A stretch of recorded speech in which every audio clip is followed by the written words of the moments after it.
What's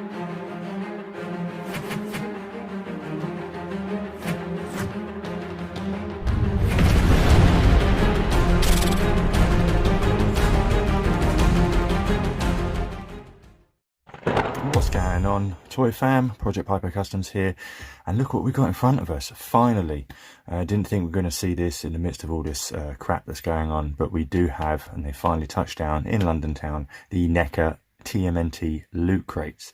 Okay, we got these pre-ordered I think in November, and we were all pretty hyped for it. And yeah, it was a backer, it was a loot launcher, their own version of a backer kit. And this one got approved, this one got backed, and here we are with it in our hands right now. So yeah, there's obviously a gazillion of these on YouTube already, people unboxing them, people having a look at them, but yeah, I'm not going to be doing like a full blown review. I mainly just want to get stuck into what we both know and what we all know is inside this particular exclusive figure. Obviously this had to be in my hands. You know me, you've seen my channel, you've seen the banner that's on my channel. Okay, so there was no way on earth I was passing this up. So yeah, let's just dive right in. All right, so obviously just black Teenage Mutant Ninja Turtles loot crate, Teenage Mutant Ninja Turtles label with my address on it. I'm not going to show you that. Excuse again for the crubby setup. Tom, please, I need your help with this.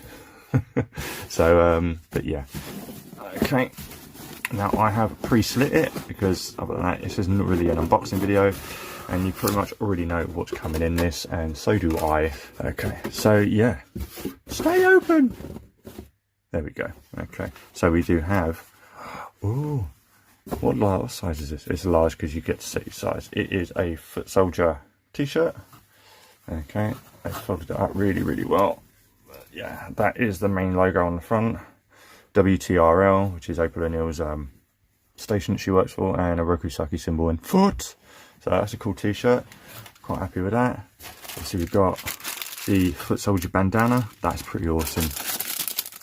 Foot Soldier pin and a stitchable badge. Nice, I like it. So in case you didn't want to stab yourself, you can stab yourself multiple times trying to get this onto a shirt. Okay, that's that three, and here we go. Ba-dum. And there she is, the spectral ghost Spirit of Splinter. Alright, so when the promo images of this dropped, it looked fantastic, and then of course they showed you full-blown actual figure images, but the promotional images, we all knew that that little campfire set that it comes with was not a strong enough LED to light up this entire figure. And obviously, sorry about that, my battery had like 1%, so I had to quickly shove in a charger. But yeah, so what was we on about? Yeah, so we all knew that this was lit up with studio lights, and that little LED in the fire wasn't strong enough to actually get the full effect, which is fine. You know, I'm a toy photographer, so I know I'd have to add additional lights in order to make a toy shot out of it work. But just for a display, it was enough to sell the illusion. And then we started seeing in-hand pics of other people getting their crates, and this is not what the promo image it showed whatsoever. Okay, there was no, you can see obviously the figure is translucent, but there was no dry brushing of brown onto the top half of his head or the hands, okay, or even the legs and feet. And honestly, I think if they just left the whole thing as a blue translucent plastic, you would have got the effect would have pulled off better with that little LED in the fire. You know, you had more surface area to illuminate, and you know me, as I've said many a times in toy photography videos, that, you know, you always like translucent effects from behind or underneath to really make them pop. The whole point is to like to pass through it, okay, not shine on it. And if you passed a light through it, you know, if there's more surface area that's exposed and translucent, then of course it's going to elevate the effect even more. But you start slapping on dry brushings of paint, you're just taking away some of that surface area. Okay, so obviously I don't think that was a good idea on them, and I hope this isn't a habit going forward where they'll tease a really great figure to come in one of these crates. They tease promotional images of it looking amazing, we all get it, and then eventually what we get is nothing compared to what the promo we just showed, and it's never really been like, I've never known NECA to actually start doing that, and I just really hope that this isn't something that continues. But saying that, I still had to have it. I'm still happy to have it, and these cool accessories, as in the marshmallows and the marshmallow bag, are really, really awesome. So this is the main prize of the box itself. Move it out of the way. The box, really, other than that, there's nothing to it. Nothing inside like there used to be, like on the artwork or anything like that. And that's pretty much it. That is the box itself. Okay, so now that we've got the box out of the way, how about we open this bad boy up and see what we actually did end up getting and what we got to work with. Okay, so I've got my scalpel that I use for my custom work. Okay, I know a lot of mint inbox collectors are probably pulling their eyes out right now. Yeah, well, if you want a mint inbox version, go get your own. Okay, so there, that will just pop out. Man, that was loud, but yeah. This is the fire pit, and that looks pretty awesome. I like that. I like the detail around the rockery, okay, and the logs, and obviously it's where the battery is, and the tab. So you pull that, and the on and off switch as well, and this will activate the battery. Okay, so we're going to do that now. Oh, that was satisfying. Okay, and boosh, there it is. And that looks really nice. Let's kill some studio lights and just see how well that comes. Woo. I mean, I know cameras obviously exaggerate the brightness and illumination of a light, because it's nowhere near as blinding as what you're seeing it in the camera. Okay, so let's just get some focus in.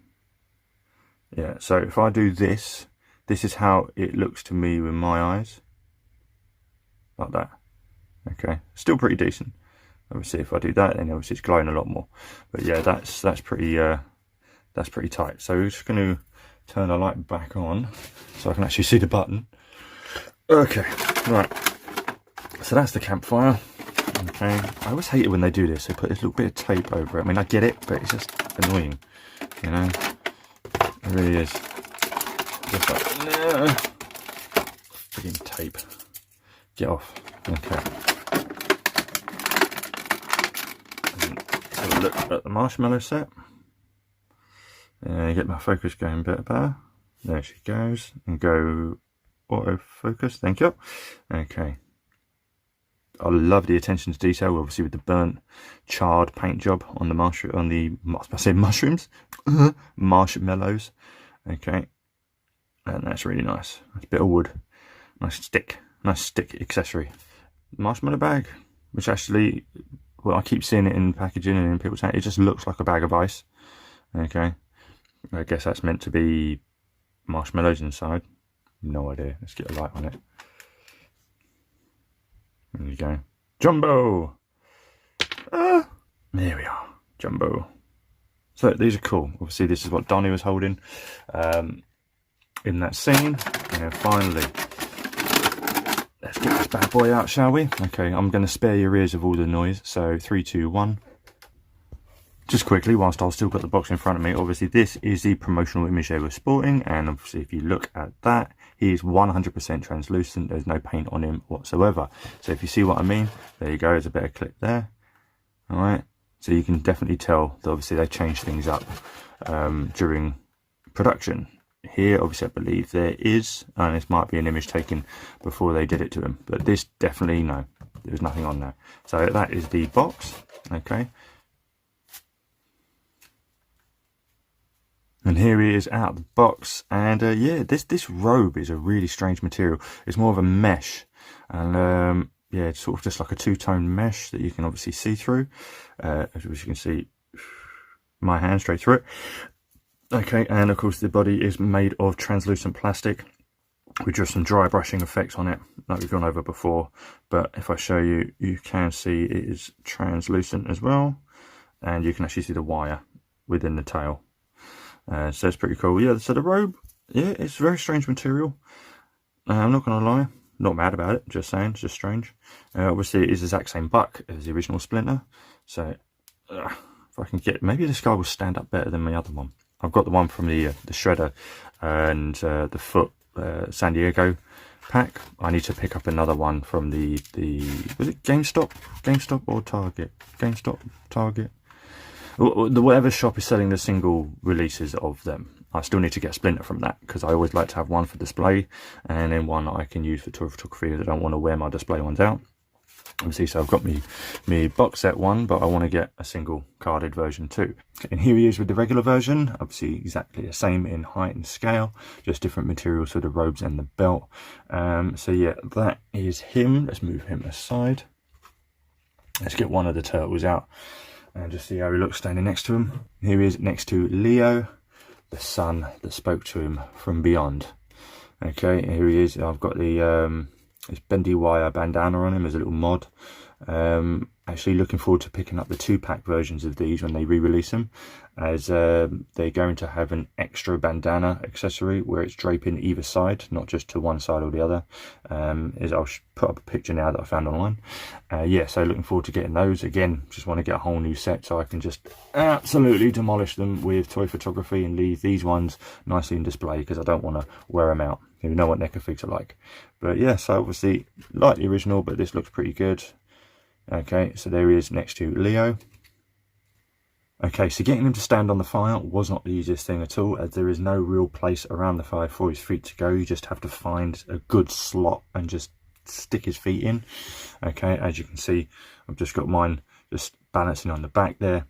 All right, and yeah, I just wanted to try this. Obviously, you know me and translucent effects, and this is something I wanted to do since getting this figure, since actually putting the pre-order in. Okay, so I'm going to keep all the lights off, and we're going to see how this looks and how well that LED in the fire actually does illuminate him in a pitch black room. So we're going to do that now. So you go 1, 2, and ready, 3.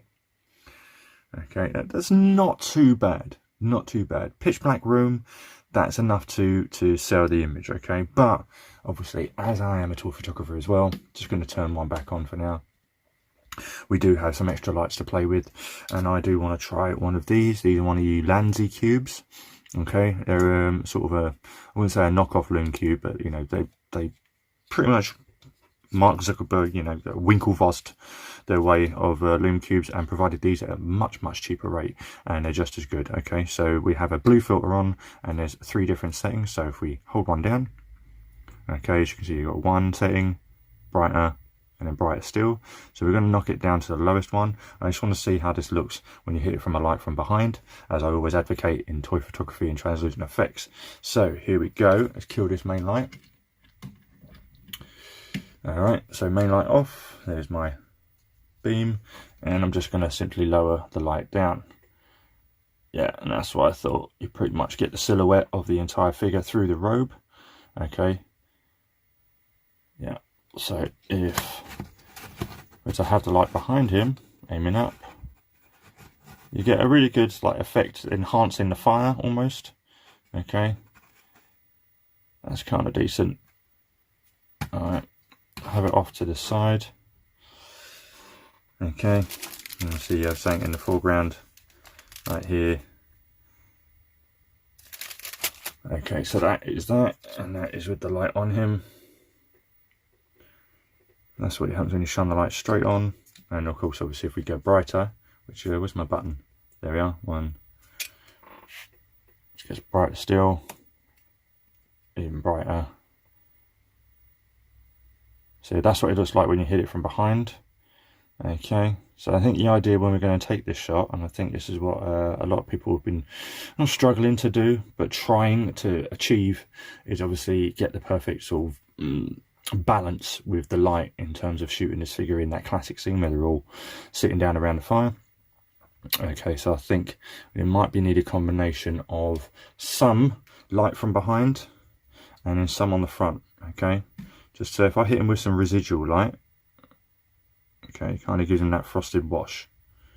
Okay, so let's try some others. Let's get this off and then put this one back on. And that's there. And we've got some of these. These are finger lights, okay? Because they go on the end of your finger, like so. And alright, so. And with the elastic band stand, they can actually sort of semi-stand up. So what I'm going to do is I'm going to add a little standing aid. I'm going to try and aim at the head a little bit. Okay, aim it at the head. Get one. Ah, come out the way. Come here, do it. See, this is half the battle that goes into setting up lighting for toy photography, is the lighting. Okay, so I want to aim about, get off, about there, because you want to give the appearance that he's also sort of floating. So let's say about there. Let's try another one from further back, about here. About there. Okay, let's see what that looks like. Getting there. Getting there we are. Alright, let's just bring the residual down a little bit. Alright, yeah, so it's not too bad. Might have to have a little play with this one, just to lower it a bit. You are here, my sons. There we are. Anyway, so you get the idea. The illusion can be pulled off. You can sell the illusion for sure, especially in a toy shop once you've got extra lights aiming at it. Obviously, I think as it is in a completely pitch black room, you'll be able to pull it off. But for a toy shop, you will need additional lights, and I think best advice would be some from behind and some on the front as well, just so it's hitting it all at once and really make that figure pop. Anywho, let's get back to some light. So overall, the box itself is actually pretty decent. You get the nice t-shirt, you get the badge, you get the pin, and you get the headband. That I think is a really cool touch. And obviously the figure itself, I am actually more happy with the figure than what I was initially when I first saw those inbox pictures. So I am still happy to have him at hand. And yeah, anything else they pump out from this Dare movie, I'm going to buy in terms of action figure form. So bring on Trenchcoat, Raph and Casey, Token Raza and Super Shredder, and anything else that may be coming down the line for this franchise, and I'll buy it. So yeah, that'll be it for now, guys. Let me know if you've got this case yourself and what you think of the figure, and if you don't have the figure, if they did release it in retail, would you buy it? If this is a particular version of Splinter that you're interested in, let me know in the comments. And yeah, that'll be it from me. Hope you're all safe. I hope you're all well. Take it easy, and I'll see you in the next one. And until next time,